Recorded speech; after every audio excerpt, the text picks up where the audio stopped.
It all started on a random Tuesday afternoon, when I was just wrapping up some yard work and heading back inside for a cold drink. That's when I saw her, Karen, the self-declared queen of our HOA, striding down the sidewalk like she was on a mission from God. Her clipboard was tucked under her arm like a weapon, her sunglasses pushed up just far enough to show she meant business. I gave her a polite nod. Big mistake.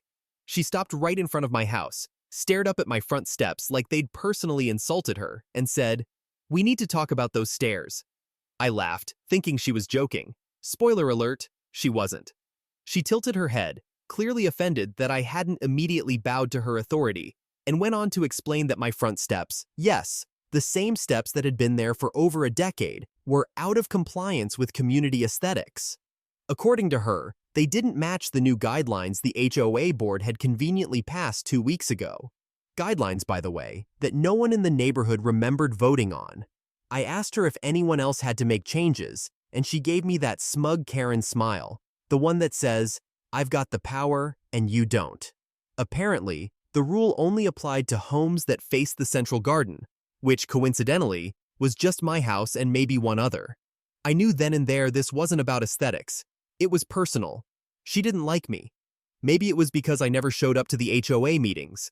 Maybe it was because I refused to sign that ridiculous petition about banning wind chimes. Or maybe she just needed to flex her HOA muscles on someone, and I was the unlucky winner.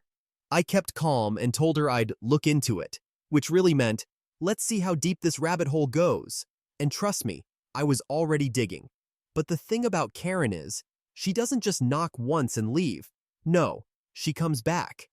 2 days later, there was a formal notice taped to my front door, HOA letterhead and all, stating that I had 30 days to remove or redesign my front steps to comply with visual harmony standards. It sounded like nonsense, because it was.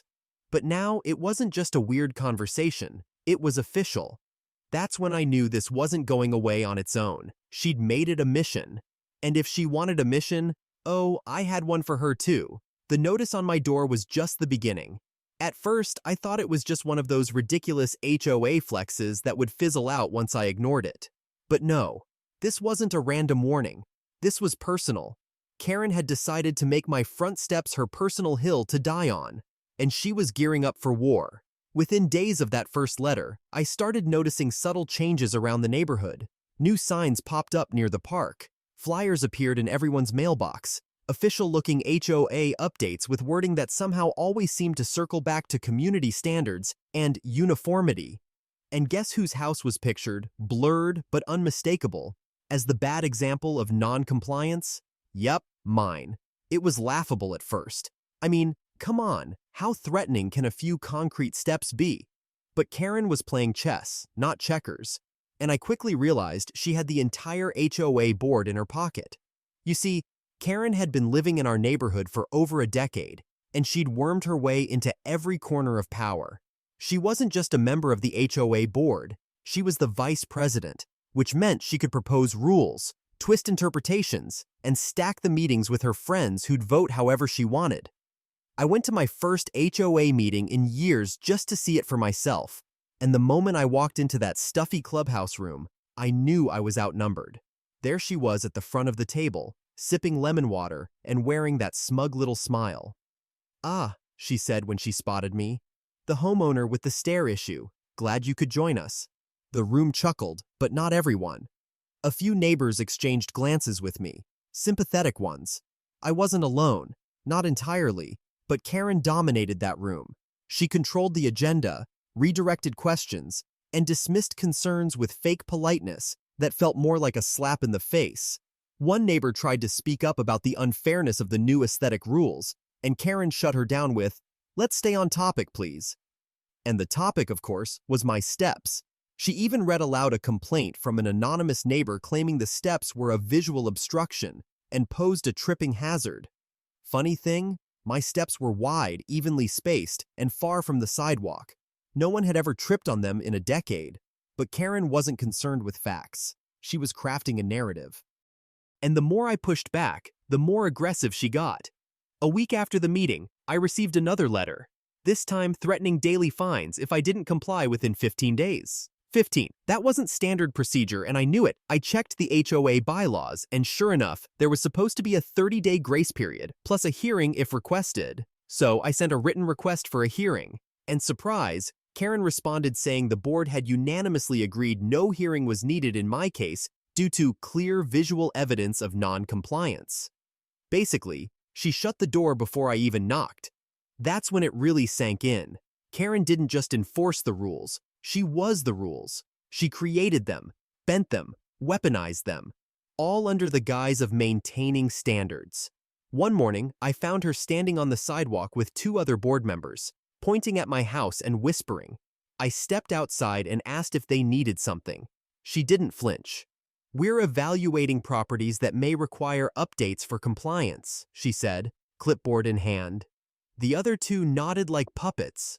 I stared at them, then said, "Funny, you seem to only evaluate mine." Karen didn't like that. Her lips tightened. "We treat all homes equally," she said, like she was reading it off a script. I nodded, knowing full well that wasn't true. From that day on, things got weirder. A neighbor told me he overheard Karen saying she hoped my house would set an example. Another said she was going door to door, reminding residents to support the HOA's new vision. And by support, she meant don't question her. One evening, I came home to find a measuring tape stretched across my front yard. No note, no explanation, just a tape measure and a sense of violation. I checked my security camera footage and saw Karen herself planting it there, taking photos of my steps from different angles. I reported it to the HOA. Guess who responded? Karen. She claimed she was conducting an informal inspection, completely legal under the HOA rules apparently. Shocking. But here's the thing about power trips, they blind people. And Karen was so consumed with her little crusade that she didn't notice what was happening around her. More and more neighbors started reaching out to me, quietly, privately, sharing their own stories. The flower beds Karen forced someone to remove because they didn't match the landscape plan. The backyard grill she said was too visible from the road. The kids' treehouse she tried to get torn down because it disrupted the tree line. One neighbor even told me she fined them for leaving their garbage bins out for 10 extra minutes after pickup. 10 minutes. Karen was out of control, and people were finally starting to see it. Still, she wasn't slowing down. In fact, she was ramping things up. A few days later, I got a notice saying I had 7 days left before corrective measures would be taken. What did that mean? No clue. But it didn't sound good. I knew one thing, though. I wasn't backing down. I could have removed the steps, could have replaced them with something boring and compliant. But where's the fun in that? Karen wanted a power trip? I was about to give her the ride of her life. And just like that, the idea hit me. An idea so ridiculous, so over the top, so perfectly petty, it made me laugh out loud in the middle of my living room. Because if Karen wanted the steps gone, I'd replace them with something no HOA had ever seen. Something that would make every board member's jaw hit the floor. Something that followed the rules, but made a complete mockery of them. I wasn't just going to fight back. I was going to escalate. After weeks of getting bullied by Karen and watching her flex her power like she was the HOA version of a dictator, I was done playing defense. I wanted to do something so outrageous, so unforgettable, that not only would it shut her up, it would make her think twice before targeting anyone else. And then it clicked. If Karen hated my front steps so much, fine. I'd remove them, but I wouldn't replace them with a plain, boring, compliant staircase like she expected. No, I would install an escalator, an actual, functioning escalator, the kind you see at airports or malls, just rising gently from my driveway to the porch. And the best part? There were no rules in the HOA handbook against escalators, not one word. It was the perfect loophole. At first, I laughed the idea off, thinking it was just a funny fantasy. But the more I thought about it, the more it made sense. It was absurd, yes, but it was also genius. I started doing research. I spent nights diving into obscure contractor forums and watching hours of installation videos. I found suppliers who specialized in outdoor escalators. Yes, those exist. And even found a small company that installed one for a theme park entrance a few states over. I reached out to them. Sent photos of my porch, took measurements, and told them I needed something weather-resistant and code-compliant. They were confused at first, but then they realized I was serious. I told them the entire backstory, Karen, the steps, the HOA nonsense. They loved it. One of the reps even said, "I can't wait to see this woman's face when she sees it." The planning took a couple of weeks. I had to get permits from the city, schedule inspections, and coordinate with the contractors. Ironically, the city folks were more helpful and flexible than my own HOA. One inspector even shook his head and said, "Man, I've seen a lot, but this is a first. Still, you're within your rights." That was all I needed to hear. I paid the deposit, scheduled the install, and then I waited. I didn't tell a soul in the neighborhood, not even the sympathetic neighbors who had secretly supported me. I wanted it to be a reveal, a glorious, jaw-dropping, slow-moving ride into pettiness. The morning of installation, I sat on my porch with a cup of coffee as the trucks rolled in. Karen, true to form, was on her morning power walk. She slowed down the moment she saw the equipment, cranes, toolboxes, workers in reflective vests, and her eyes narrowed like a cat spotting a mouse. She crossed the street and walked right up to the property line. "What's going on here?" she asked, trying to sound casual but practically vibrating with curiosity. I took a long sip of coffee, looked her straight in the eye, and said, "Replacing the steps, just like you asked." She frowned, sensing something was off. "That's a lot of equipment for a few stairs." I shrugged. "Gotta do it right, you know?"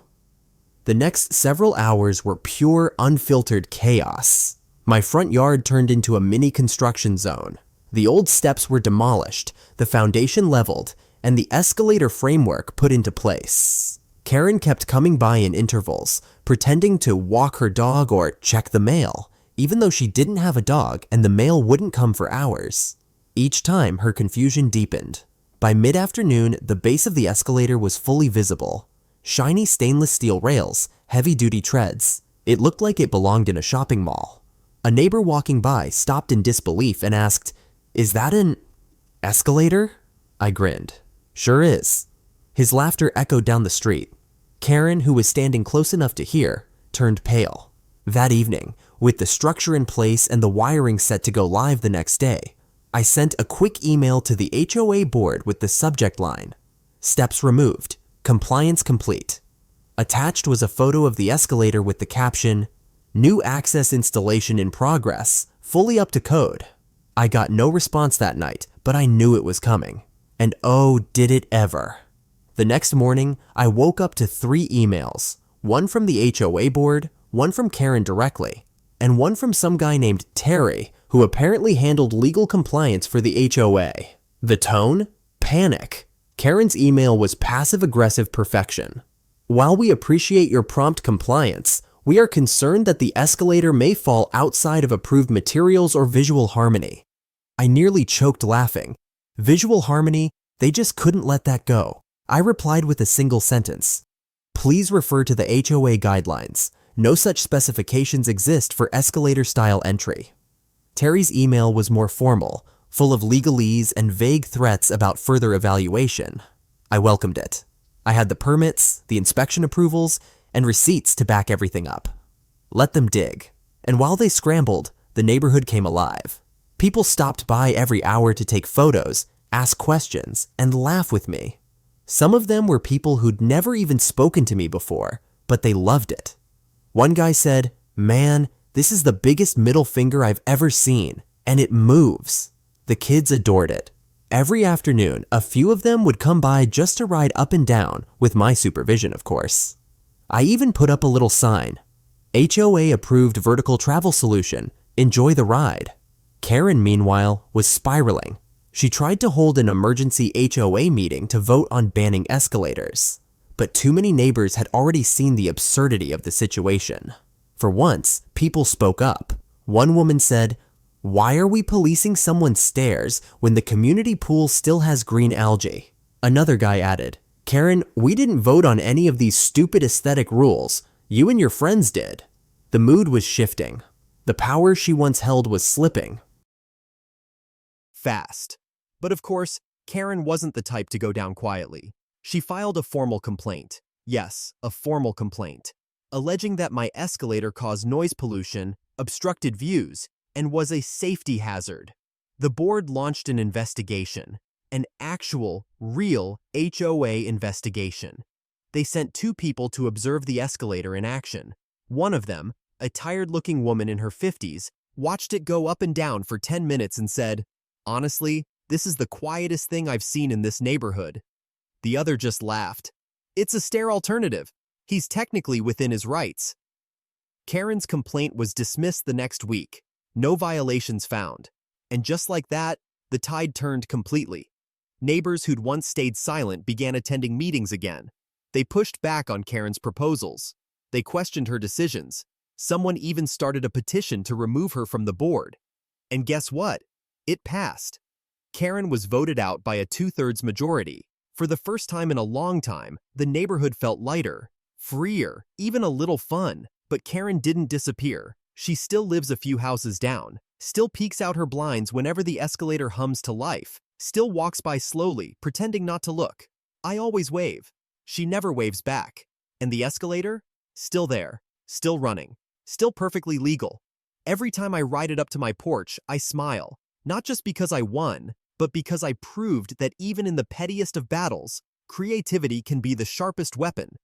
You'd think that after the escalator was fully installed, fully legal, and even kind of beloved by most of the neighbors, the battle would have ended right there. But no, because when someone like Karen loses her power, she doesn't retreat quietly, she doubles down, and that's exactly what happened. The escalator wasn't just a middle finger to her authority, it was a symbol. A daily moving, humming reminder that someone in her perfectly controlled world had outsmarted her. And Karen? She couldn't stand that. It wasn't just about the stairs anymore.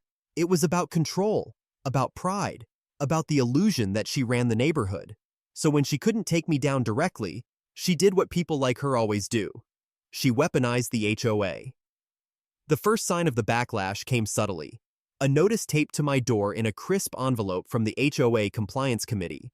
Your lawn has been flagged for inconsistent grass coloration and potential weed growth. Please resolve within 7 days to avoid fines. Now mind you, my lawn looked just like everyone else's. If anything, it was better maintained than Karen's, who had brown patches the size of small deserts. But the difference? Karen was the one calling the shots behind the scenes. I ignored the warning. A few days later, I received another letter, this time claiming unauthorized modifications to external lighting. I laughed. I hadn't changed a single bulb. When I walked outside to double-check, I found a small sticker had been slapped on one of my motion lights saying, "Too bright for community standards." There were no written standards on brightness, but they were trying everything now. Death by 1,000 paper cuts. Then came the noise complaint. Ongoing disturbance due to mechanical humming from escalator installation. Mind you, the thing was whisper quiet, and I'd already had it certified, but they claimed it disrupted the peaceful ambiance of the block. I replied with the documentation again, permits, decibel readings, inspection results. Still, they pushed forward. They said they would hold a formal HOA disciplinary hearing. Yes, you read that right. A disciplinary hearing. Like I was some unruly kid being sent to the principal's office. The notice said it would be held at the community clubhouse. I showed up with a binder full of every single document, timeline, photograph, even a few letters of support from neighbors. Karen was already there, seated at the front like she was queen of some petty little kingdom. The meeting began with the HOA board reading a list of alleged violations. Karen's face lit up with smug satisfaction with every bullet point. Unauthorized mechanical structure, disruption of architectural cohesion, negative community attention. I let them finish, not interrupting once. And then, when they gave me the floor, I didn't just defend myself, I laid it all out. Every letter, every complaint, every piece of retaliation that conveniently started after the escalator appeared. I read aloud the permit approvals, the lack of any escalator clause in their rulebook, and the fact that Karen had personally told me to remove my steps. I even played a recording I'd taken of Karen just days before saying, "You'll never get away with this." The silence in the room after that was deafening. But what really shifted things was when I passed around a printed copy of my neighbor's petition to keep the escalator. Dozens of signatures. One guy even wrote, Best thing to happen to this neighborhood in years. That was when I saw something flicker in the eyes of the board members. Doubt, hesitation, the kind of shift that happens when people realize they might be backing the wrong horse. Still, the board didn't want to make it easy for me. They said they'd deliberate and issue a formal decision in 7 days. I walked out knowing they were scrambling. They had nothing solid. But Karen? Oh, she wasn't finished. Because the next move? It wasn't about rules. It was about sabotage. 3 nights after the hearing, I woke up to a strange sound, like grinding. I looked out the window, and my stomach dropped. Someone had tampered with the escalator. The access panel was cracked open, wires dangled out, and one of the support plates had been bent like someone took a crowbar to it. I raced outside, phone in hand, recording everything. I called the police, filed a report, and immediately contacted the installation company. They came the next morning and confirmed it. Intentional damage. They'd have to replace several parts. Cost?